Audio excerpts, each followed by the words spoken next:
How this happens today in London is you go to a girl, respectfully, hey, we worked together for 3 years. Would you consider marrying me? And she's like, And maybe she says, please don't talk to my dad, he'll kill me. Because if you talk to my dad, he'll say, this is why you go to work?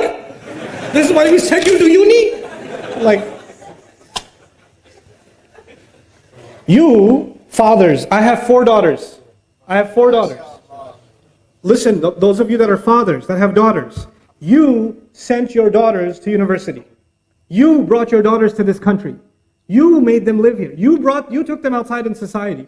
You made that decision. And when somebody like a Muslim likes them, that's a good thing. How are they going to get married sitting at home? Who's going to like them? So when somebody approaches them in a respectful way, you should not say, oh my God, the day has come, astaghfirullah. Ye din bhi dekhne the, oh tawbah, tawbah. What a humiliation. Now we have to go take you back into Bangladesh and hide you in a village somewhere because some guy likes you. Astaghfirullah. And there's somebody's doing ruqya on her, and calm down.